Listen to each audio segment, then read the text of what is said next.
All right, y'all looking at the thumbnail, y'all see the title, and today we got Evil Ocean Water versus One Piece versus, bro. I don't know. Is it close? Nah, I don't know. I think I'll probably get the Luffy. I think Luffy probably gonna win. But if it's the whole One Piece, then I don't know. I think Luffy probably win because he got that Toon Force. But isn't Luffy like weak against water? Like the dude can't swim, so I don't know. Pretty much a toss up to me. But yeah, I already know, man. Let's check this out. How y'all day been? Let's get to it. Evil Ocean Water versus the One Piece verse is something that I was very interested to do ever since it was suggested in one of my videos, clearly due to the fact that Evil Ocean Water can like get it really all depends, bro. Devil Fruit users, no matter what ability they have, cannot swim or be exposed to ocean water, making this monster a natural enemy to most characters in the One Piece verse. In this video, we will take a look at what would happen if this monster had to face the One Piece characters. Would they be able to contend against it, or just simply has no chance? But before that, do not forget to blast the subscribe button and the notification bell for more of these matchup videos. Thank you. Don't know who will really win this one right here, bro. Evil Natural Water is described as the worst or the most horrible executive of the association, was accidentally created from Psycho's experiments and couldn't be controlled by any way, reacts to negative emotions such as hostility and hate, and attacks the hostile entity non-stop. But the most terrifying quality that this monster has is the ability to expand limitlessly by absorbing water, as seen later in the series, gaining more volume and energy, therefore more firepower. I say the only way to win against him, say Tommy can win against him, but pretty much that drain all the water somewhere. I don't know. Speed and durability. This monster can eventually absorb the entire ocean if unchecked, and we know that the One Punch Man planet has one supersized continent and mostly consists of water. Now in chapter 156, we actually got to see this entity absorbing part of the ocean, hence it became known as Evil Ocean Water. It's not really clear if it actually managed to absorb the entire ocean, and I personally believe that that's not the case. But let's take a look at how enormous it became and what kind of energy it actually just by looking at its eyes, just looking at the eyesight, bro. Come on.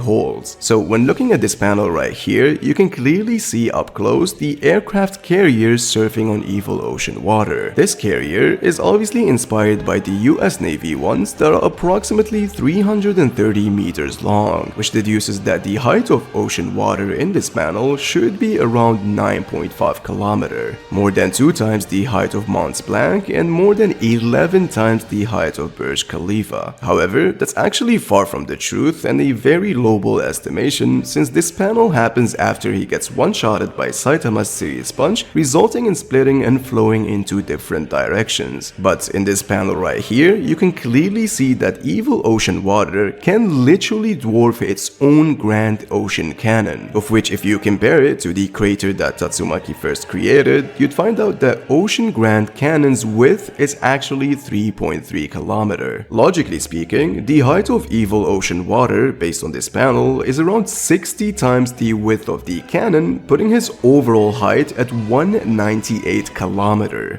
Crazy, right? With this data in mind, using half of ocean water's height, his current potential energy was capped at multi-continental level, and the cannon that seemingly can spam multiple times exerts around 294 megatons of energy, putting it at mountain level of destructive capacity. However, that doesn't seem to be right, since Garu at this point should be at least continental to multi-continental in terms of attack potency and durability, and was still heavily damaged by this same cannon.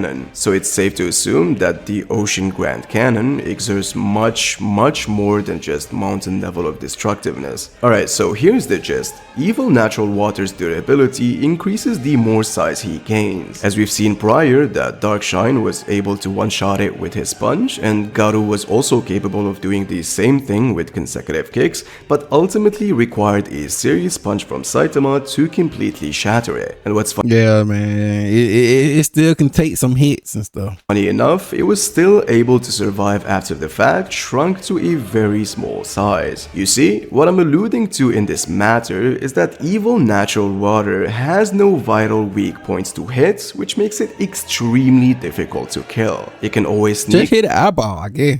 away and shrunk itself without anybody noticing. Now let's talk about another important factor that this entity possesses, which is despite literally being mindless with no nervous system, it can still somehow come up with ways to escape dangerous situations. This was mind-blowing to a genius-like child emperor who stated that despite his vast knowledge, he has no understanding how this actually works. He can also absorb water from air and can assimilate any liquid's properties such as oil if absorbed. Now last thing I want to mention is this monster's huge potential of becoming one with the planet. If we consider that the One Punch Man planet is the same as ours, which I highly doubt it, that means about 71% of Earth's surface is water covered. And let's say if evil natural water goes unchecked, he can literally be impossible to kill for those who doesn't have planetary levels of destructiveness, making him a legit god level threat. With that being said, can one monster from the One Punch Man verse defeat every single character from One Piece?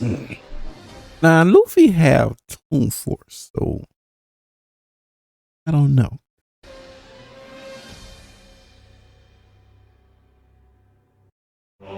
Despite the One Piece plot assuring us that Devil Fruit users are a rarity in this verse, most of the pirates or marines our main characters encountered are in fact Devil Fruit users. I mean, I get it, the characters we meet aren't even a part of 10% of the population in the One Piece verse, but at least 2 or 3 characters in a certain crew aside from Shanks's are Devil Fruit users. So what I'm generally getting at, Devil Fruit users makes up a staggering percentage of characters we had the privilege to see. But in this video, we obviously aren't going to talk about every single one and how they deal with this monster, but more so talk about the top tiers in this verse. The Yonkos, the Admirals, etc. Out of all these characters, only Shanks doesn't have a Devil Fruit. Whitebeard and Blackbeard can use earthquakes that can tilt the sea and was stated capable of destroying the world. Kaido can transform into a literal dragon that can fly and burst fire from his mouth. Big Mom can interact, manipulate, and extract souls. Luffy can affect and transform his surroundings into rubber. Aokiji, Kizaru, and Akainu can use elemental abilities that allows them to control magma, ice, and light. This is obviously an oversimplification of what they can do with their abilities. But with having all of this in mind, it's very important to establish how strong these characters are, otherwise why even make this video? You see, when talking about the high tier characters in this verse, aka the Emperors and the Admirals, since the Yonko are stated to be relative and evenly matched according to Ace's novel, they should all fall under country level to continental levels in terms of attack potency. This is due to multiple calculations such as Luffy and Kaido's sky split and Whitebeard tilting the sea. The Admirals on the other hand contentiously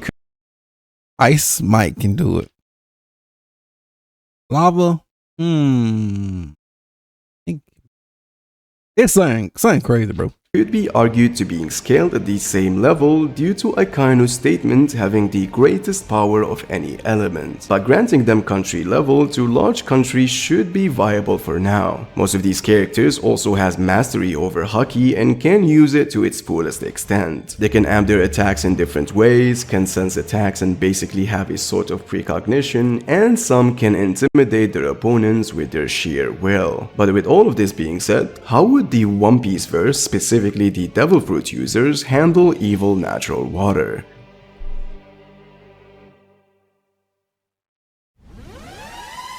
Alright, now it's pretty self-explanatory that all what evil ocean water needs to do is to envelop these characters in it. Yeah, I said that's all they need to do. Pretty much put them in, just pretty much sacrifice them. That's it.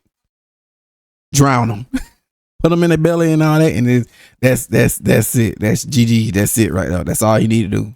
Its body and basically get the dub. They wouldn't even have the option to swim or try to fight back since they would be very weakened by the water. So the question we have right now, is it really that simple? Now this would obviously go differently, depends on the circumstances they would have. You know what I'm saying? It all really depends though. at hand. Either the One Piece characters has to face evil ocean water on land or on the ocean. Which version of this monster are they facing, and what happens if evil ocean water absorbs the One Piece oceans in its entirety? So first, let's if it absorbs One Piece ocean, then that's game. But like I said, it's all depends though. start with Like I said, it's a flip. It's a flip. It's a toss up, bro. I don't know. Down what some of the One Piece characters can do with their abilities. You see, many of you would argue that the key here would be Aokiji. Maybe he can literally freeze evil ocean water. Yeah, that's what I'm saying. That's my thing. Just freeze it up. Just freeze it up.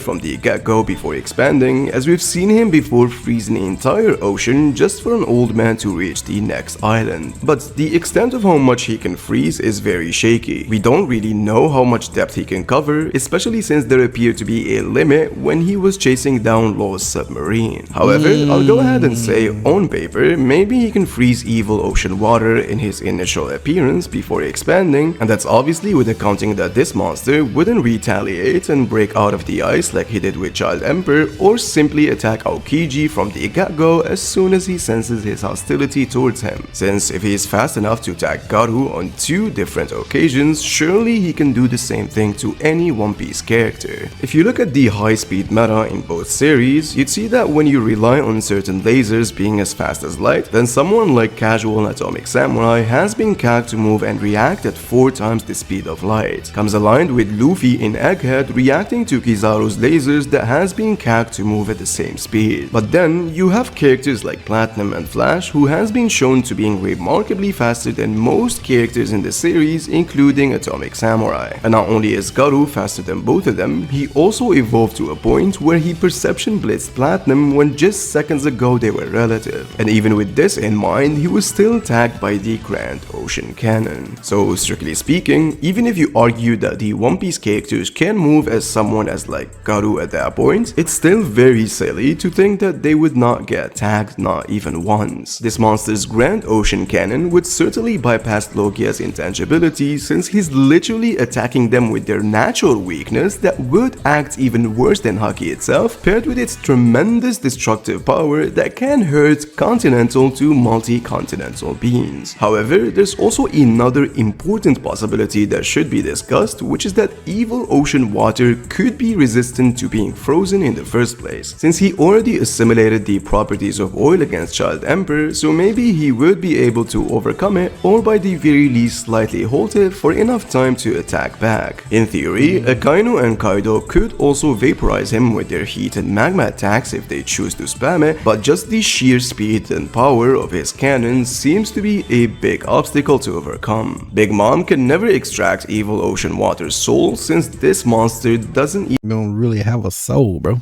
even have a nervous system to be afraid to begin with. Same argument goes for trying to intimidate him with Conqueror's Haki. And while yes, Whitebeard can surely control the path of a part of the ocean with his earthquake abilities by creating tsunamis or tilting the sea, evil ocean water unfortunately is a conscious water that can just bring it back to its original path. So now that we established that these relevant abilities would most unlikely not make a difference, what about their physical attacks? Are they strong enough to just simply destroy it? Honestly speaking, I don't think any of these characters individually can exert the same energy levels as Saitama used to shatter evil ocean water, which is 42 exatons of TNT. And even if they did, this monster still wouldn't be killed and would appear later on. Now imagine any other character or crew having to fight this monster on the ocean. For a retrospect, this is the Thousand Sunny and Giant Luffy compared to a shattered very low ball size of evil ocean water. He can certainly do the same thing Zunisha did to Jack's crew against any ship on One Piece, regardless of what devil fruit ability their crew has. They would literally be attacked by an extremely fast 3 km of range of an attack that can hurt multi-continental beings. It's just the chances to survive this, especially for devil fruit users, is extremely low. Now, what happens if evil ocean water goes to the One Piece verse and expand in its ocean? Their planet That's overkill. That's overkill. is already speculated to being much